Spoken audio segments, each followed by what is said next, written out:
You'll never survive in the real world if you keep being so soft, Erica, my mom said, her voice carrying across the room loud enough for everyone at the family dinner to hear. The room fell silent for a moment, forks pausing midair. Then came the awkward murmurs and forced laughter from relatives trying to smooth over the tension. I clenched my jaw, staring down at my plate. "I'm doing just fine, Mom," I said, keeping my tone as neutral as possible.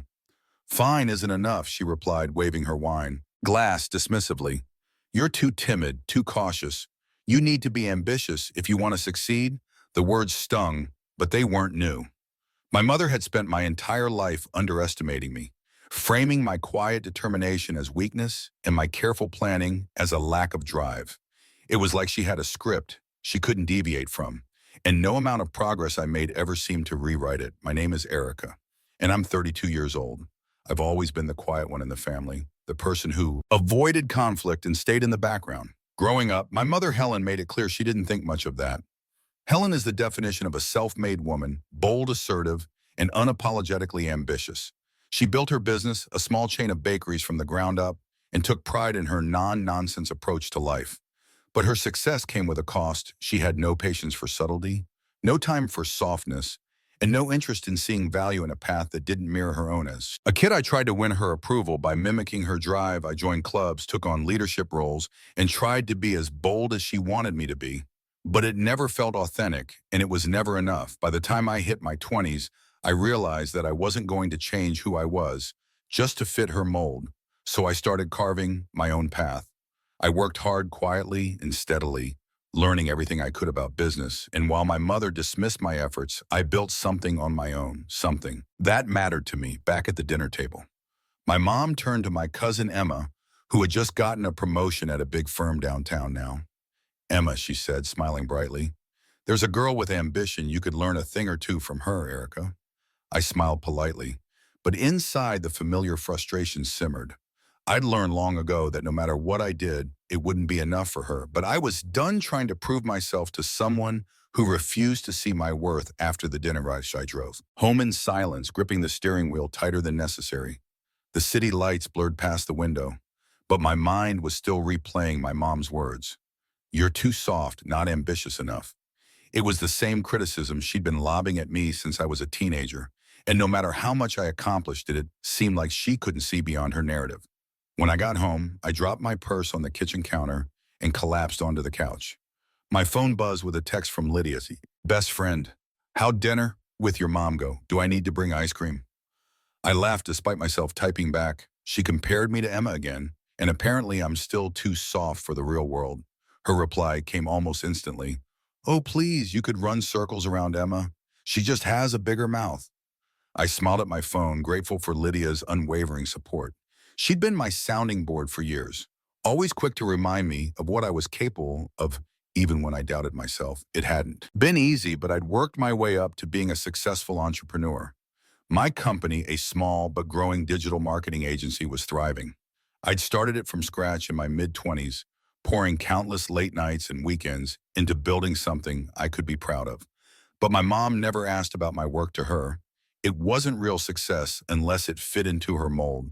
Brick and mortar businesses, physical products, something tangible she could point to. I didn't need her validation, I told myself over and over, but a small part of me still wanted it.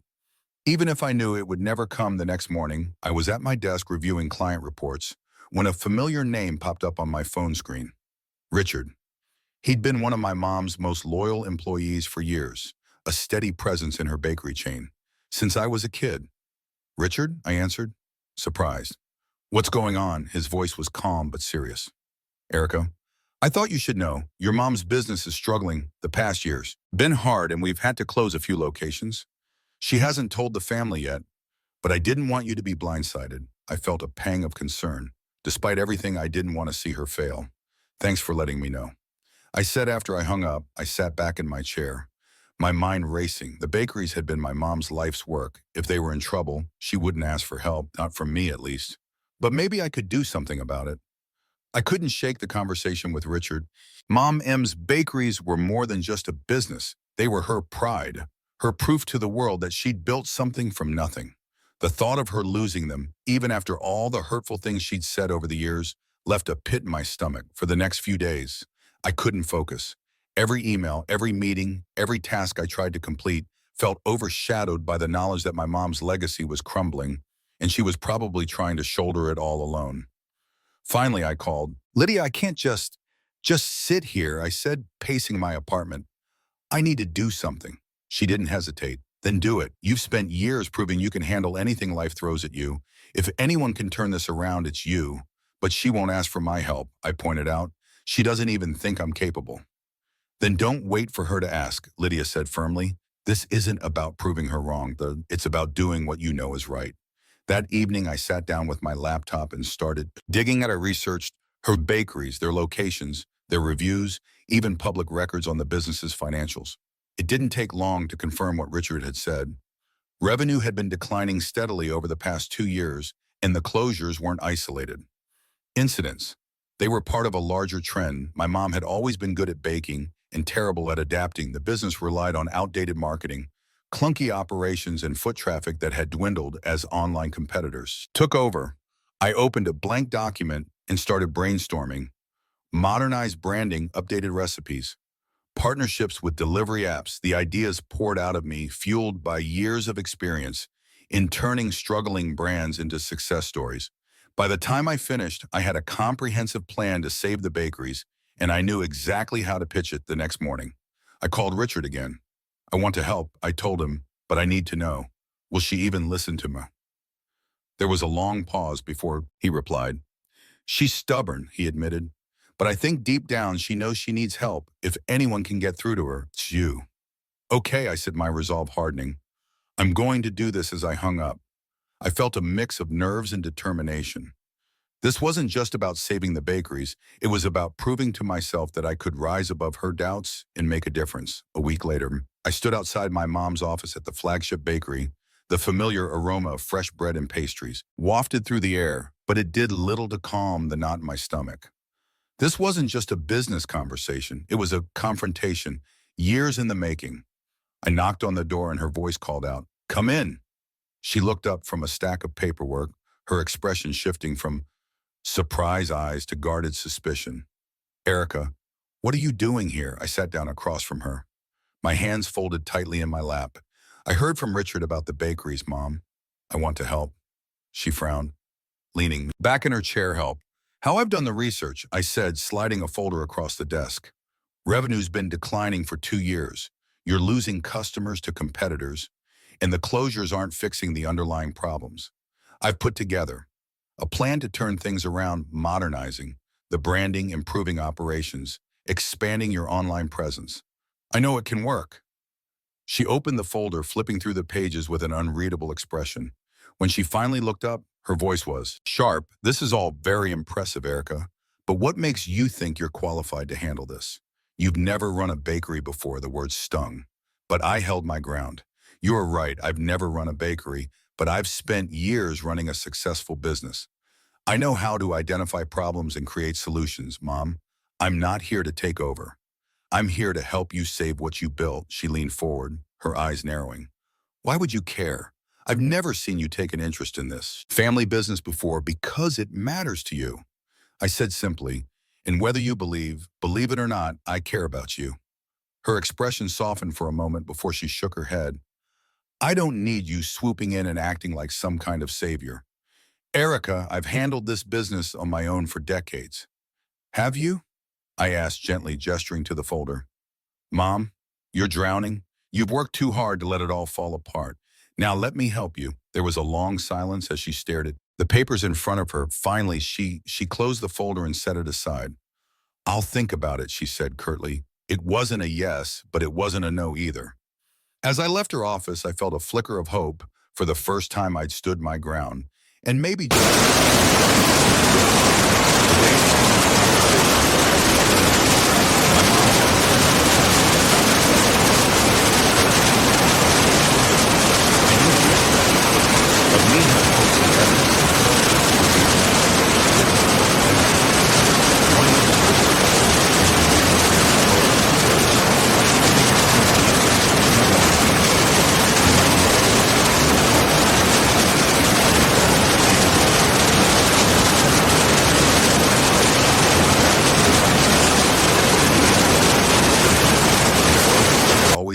surprised me. She barely glanced at me as I walked in.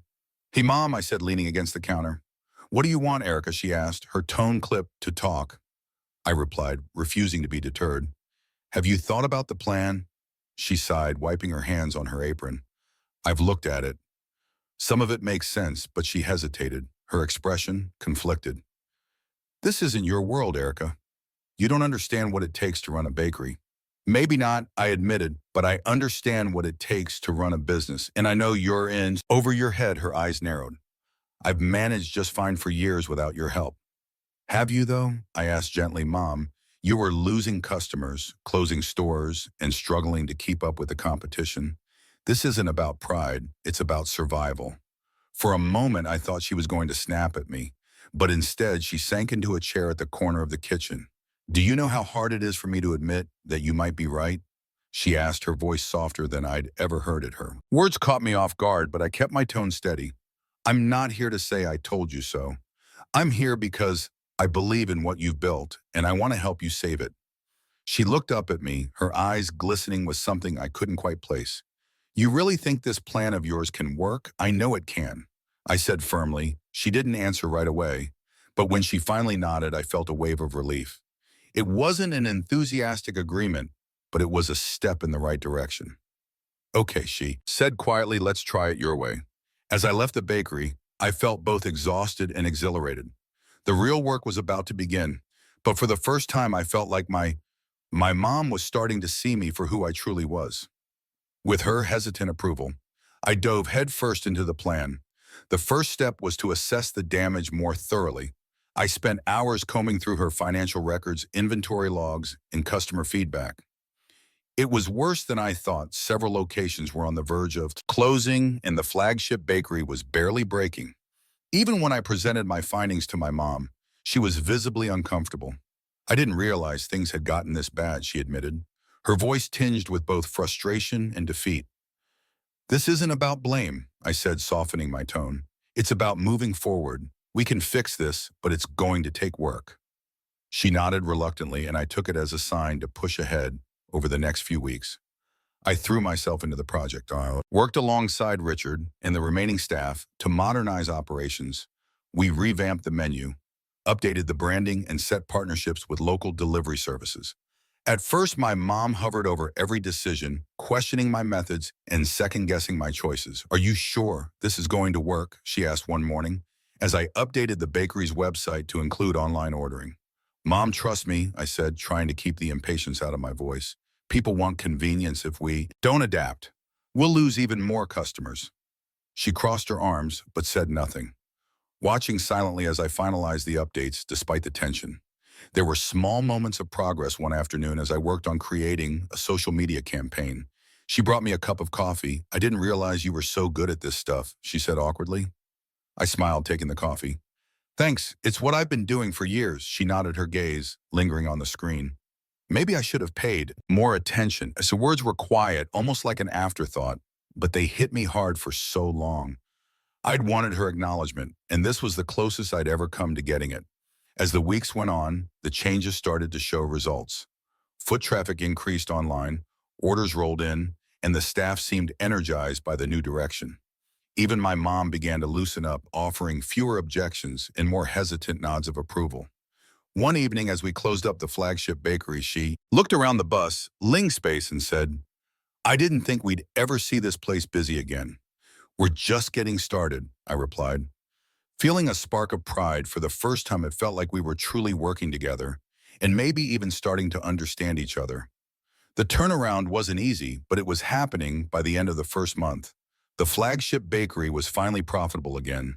Customers who hadn't visited in years were coming back, drawn in by our revamped branding, and the buzz created by our social media campaign. Online orders grew steadily, and even the staff seemed revitalized, embracing the changes with enthusiasm.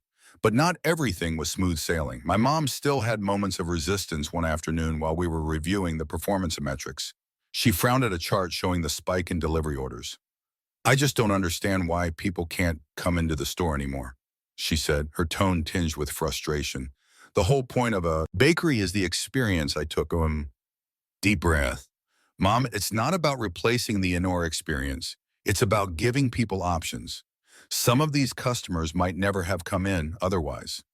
She crossed her arms, clearly unconvinced, but instead of arguing, I opened the comment section of our new Instagram page. Look at this, I said, scrolling through the feedback. People are loving the delivery option. It's brought in a whole new audience. She leaned over, squinting at the screen. One comment, read, so glad I can get my favorite croissants delivered. Haven't been able to visit in years, but now I can enjoy them at home. Her expression softened and she gave a small nod. Maybe you're onto something, she admitted reluctantly. It was small moments like that that kept me going slowly, but surely my mom's attitude was shifting. She still had her doubts, but she couldn't ignore the results. Richard was a huge help throughout the process. He'd been with the bakery since its early days and knew the business inside and out. His support made it easier to bridge the gap between my mom's traditional ways and my modern strategies. One evening, after we'd finished a long day of prepping for a local food festival, Richard pulled me aside.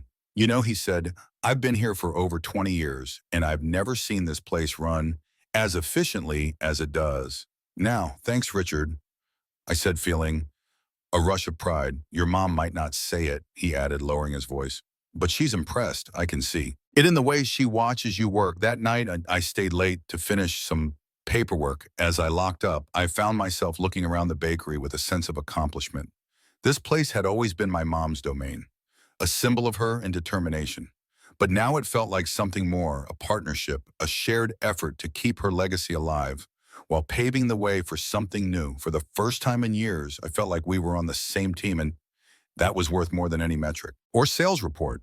The local food festival was our biggest test yet.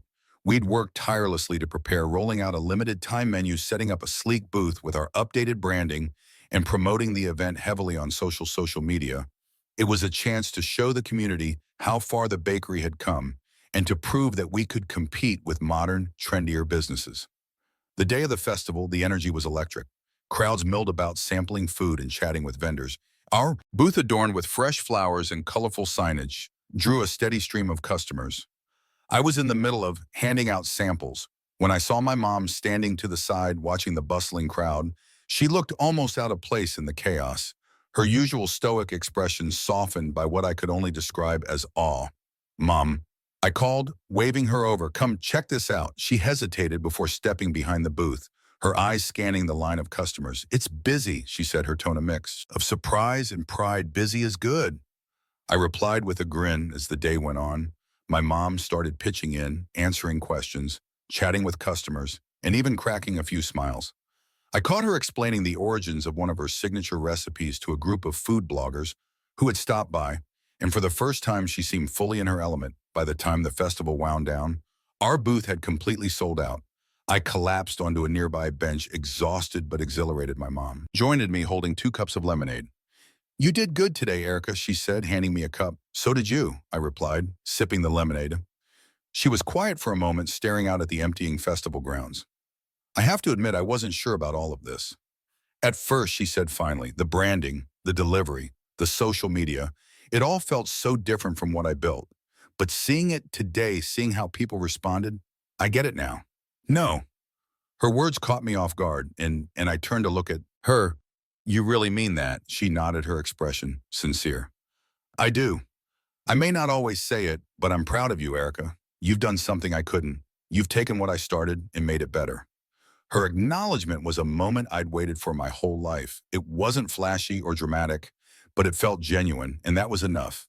That evening, as we packed up the booth and loaded the supplies into the van, I felt a sense of closure I hadn't realized I needed. The bakery wasn't just my mom's legacy anymore. It was ours. The week after the food festival felt like a turning point, not just for the bakery, but for my relationship with my mom.